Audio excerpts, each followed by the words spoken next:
هلا خي وخيتي، شلونكم؟ شو اخباركم؟ معاكم يوسف اندرسكور فتنس، محدثكم من ولاية الاباما. ان شاء الله قناتي راح تكون فلوجرز سريعة عن يومي وعن تمارين وعن تغذية. بنبلش اليوم الشيك مال الصبح، يعتبر فطور كامل. راح احط لكم طريقة الشيك كامل شلون تسوونه. اول شيك شنو راح تحتاجون؟ راح تحتاجون اشياء بسيطة. اول شيء 15 جرام الموند، 150 توت ازرق بلو بيريز، و100 جرام شوفان، وسكوب بروتين كومبات او واي يعني عموما، والموند بتر، وهم ثلج ونكهه وماء. تجيبون الخلاط تحطون كل شيء داخله، الثلج، الشوفان، البروتين، البلو بيريز، الماء والالموندز.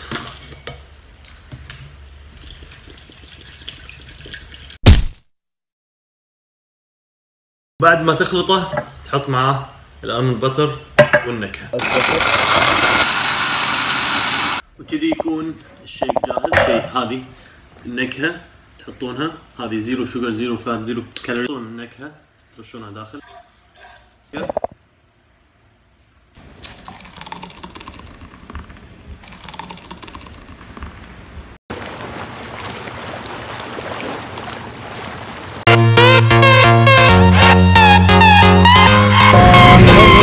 هلا خي، وين؟ هلا قدام وول مارت يا الشبيبه. وين؟ قدام وول مارت. ان شاء الله نجيب لكم الاكل الدايت. ما في اكل دايت حمود؟ ما في اكل دايت ولا شيء، قص عليكم. خلينا ندش داخل ونشوف. كذا تسلم عليك.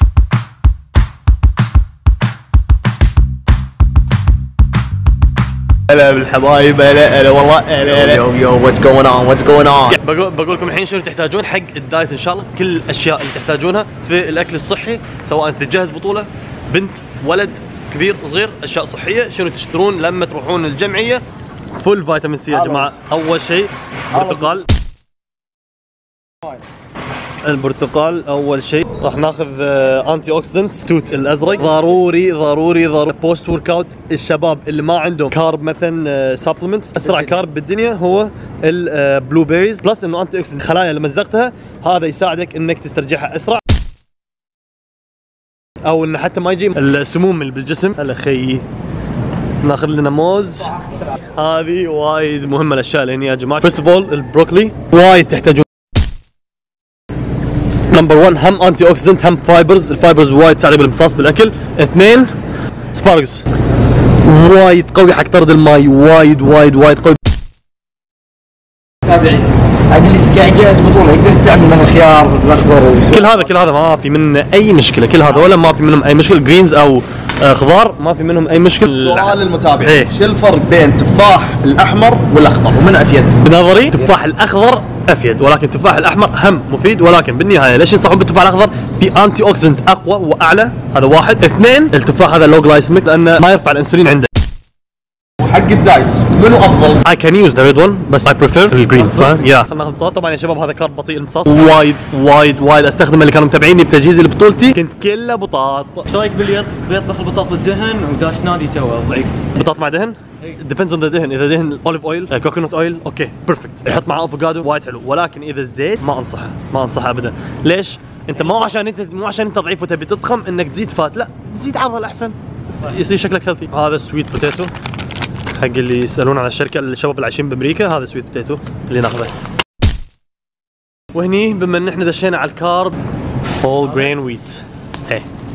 تاخذون التوست يا جماعه، هذا وايد معترف فيه، وايد قوي. 8 جرامز اوف بروتين. شوفوا يا جماعه الكربوهيدرات 19. دشينا على شويه اصناف البروتين. طبعا انا السمك اللي استخدمه تلابيا الفيليت. هذه شوفوا يا جماعه، هذه اكياس كذي يكون داخلها السمك جاهز.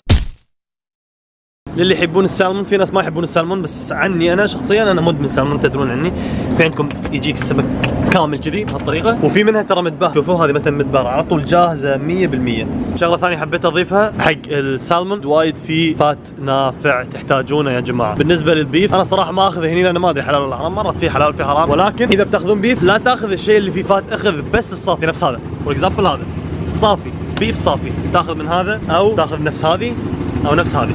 هالاشياء وايد هاي بروتين. الدجاج اللي نستخدمه هذا تشيكن بريست، هذه تاخذها تقطعها تبهرها وتسويها في جاهز، ولكن يكون هاي صوديوم. شباب اكس نو ابدا، وخروا عن هذا الهوت دوغ، وخروا عن كل هالاشياء، البيكنز والاشياء هذه كلها فيها فات، كلها حتى ولو بالكويت ما انصحكم. هذا التركي اللي اقول لكم عنه فات فري. اوكي هذا اول شيء. ثاني شيء خلينا ندقق هني، هاي بروتين في بالقطعه الواحده 5 جرامز اوف بروتين، يعني خذيت خمس قطع انت كذي وجبه كامله كبروتين. 5 ايكوال 25. ولكن لا تاخذ هذا يا قلبي عشان هذا هام ايكوال خنزير. جماعه حق الشباب اللي يجهزون بطولات، هذا ايس كوفي. شو تقول يا قلبي سلمان؟ جريت فاليو المند. اي والله صح جريت فاليو، مو ان سويتند، هذا هو اوريجينال وجريت فاليو. ارخص شيء وهم حيل وحلو والله. انا افضل عن شركه كل الشركات. all whites اللي هو egg whites. هذول الاورجانيك وهذول العادي. هذول اورجانكس وهذول العادي. الايج وايتس بروتين اللي بالبيض، هذا 5 جرامز اوف بروتين بالدوز، يعني انت اذا اخذت 150 جرام يعتبر 20 جرام بروتين، وايد حلو. يا جماعه هذا يا جماعه حق اللود. تدري سلمان هذول شو يسوون قبل البطوله؟ يلودون فيها. والله يلودون فيها. مو الكالوريز عباره عن فات بروتين وكارب، ايوه والكحول. هذا يطقه يعطيك فول بامب. هذه الاوتس، هذا الاوتس الجاهز مالنا يا جماعه، هذا اقوى كواليتي حق الاوتس الشوفان. في ناس تحب تاخذ نكهات، مثلا فور اكزامبل يستخدم مثلا هذا عادي ما عنده مشكله، يعني هذا بالفراوله، اوتس بالفراوله، اوتس بالمانجا بالخوخ بالنكهات كلها. الشباب اللي عندهم بروتينز يقدرون يستخدمون هذا. عباره عن شوجر فري سيرب. شركه كايند هذه وايد حلوه، ان حق الناس هم اللي مسوين فلكسبل دايت، انصحكم فيها وبقوه. وبخصوص العلج، طبعا تاكد ان العلج مكتوب عليه شجر فري مثل ما تشوفون هنا، مهم شجر فري.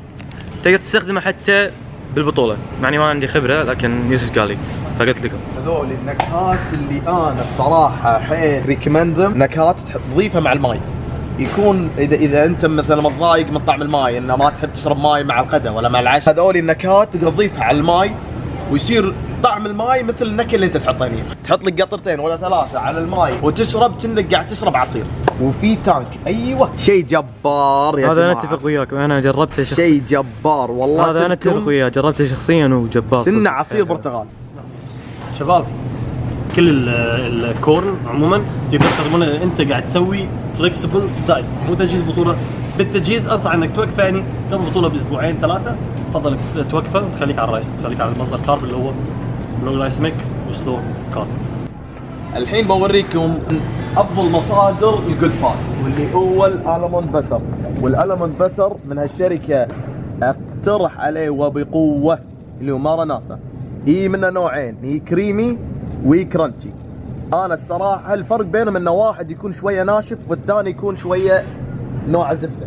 الهاني ضروري تحتاجون الهاني، سواء تنشيف تضخيم. الهاني وايد مهم، وفي ناس عندهم معلومه ان الهاني سريع الامتصاص، بالعكس الهاني كومبلكس في منه سريع.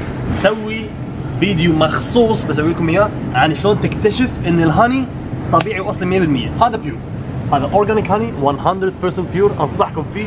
من الماونتن، جاي من الماونتن لحلجك العسل، فانصحكم تاخذون قبل ما تاخذون الهاني تركزون هل هو صدق بيور، هل هو صدق كواليتي ولا لا. غير كذي لما اوريكم العمليه اللي شلون تفرق فيها 4 خطوات، شلون تفرق فيهم بين الهاني، راح تعرفون تختارون الهاني بالضبط. معلومه اخيره بضيفها يا جماعه، اذا رايح جمعيه انصحك انك لا تشتري الاشياء المثلجه كثر ما تشتري الاشياء شنو؟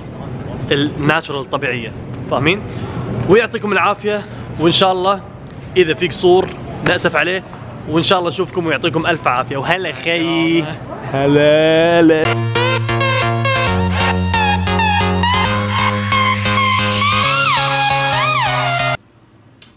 اوكي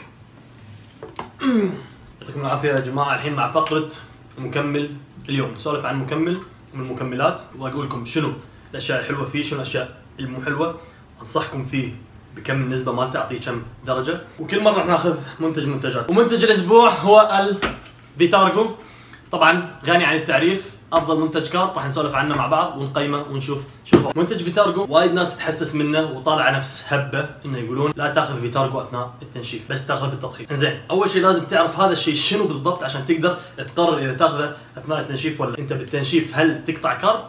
لا، انت بالتنشيف قلل الكارب. طبعا قلل الكارب السريع اكثر، ولكن في اوقات لازم تاخذ فيها كارب سريع الامتصاص ويرفع معك الانسولين. مثال اول ما تقعد من النوم، مثال ثاني بعد التمرين. وبالتالي منتج الفيتارجو تقدر تستخدمه لاخر يوم بالتنشيف مالك، سواء كنت تجهز بطوله او ما تجهز بطوله. طبعا اثناء تجهيز البطوله ممكن اخر اسبوع تقلله، ولكن انا شخصيا استخدم 3 سكوبات باليوم. ليه؟ قبل البطوله ب3 اسابيع اخذ سكوب الصبح على معده خاليه، سكوب قبل التمرين بساعه او اثناء التمرين، وسكوب ثاني بعد التمرين مباشره. شنو يسوي الفيتارجو؟ الفيتارجو يساعد في دخول الجلايكوجين للعضله بشكل اسرع، زائد انه يزيد البمب مال العروق. الكارب هو الفيول مال الجسم، هو الوقود مال الجسم. اذا قطعته راح ياثر على مخك، راح ياثر على ذكائك، راح ياثر على ذاكرتك، راح ياثر على ادائك بالتمرين، وراح ياثر على انك تكون انسان ليزي بمعنى صح، انه حيل ما لك. وبالتالي انا انصحكم انك ما تقطعون الفيتارجو ابدا الا فترات معينه. انصحكم تاخذونه، وصدقوني الفوبيا مالت الفيتارجو او الكارب انه راح يخليني مو ناشف، هذه وخروا عنها، لان السالفه كلها عباره عن كالوريز انت تحسبها مالت اليوم سواء بالتنشيف او بالتضخيم، واذا لعبت فيها صح صدقني ما راح تاثر معك. المنتج وايد انصح فيه، اقيمه من 9 الى 9.5 من 10 لسببين. اول سبب انه وايد يساعدك بالضخامه انك تبني عضل بشكل رهيب ويعطيك باور قوي بالضخامه. بالتنشيف يساعدك ان انت ما تخسر عضل اللي انت كاسبه عن طريق انه يدخل جلايكوجين للعضل بشكل سريع. يعطيكم العافيه خي وخيتي، ان شاء الله نشوفكم بفلوج ثاني الاسبوع الجاي. هذا سنابي وهذا الانستغرام اللي يبي يتابعه، نحط معلومات كل يوم، وان شاء الله نشوفكم بالفيديو الجاي. ومع السلامه خير خيتي. هلا خي.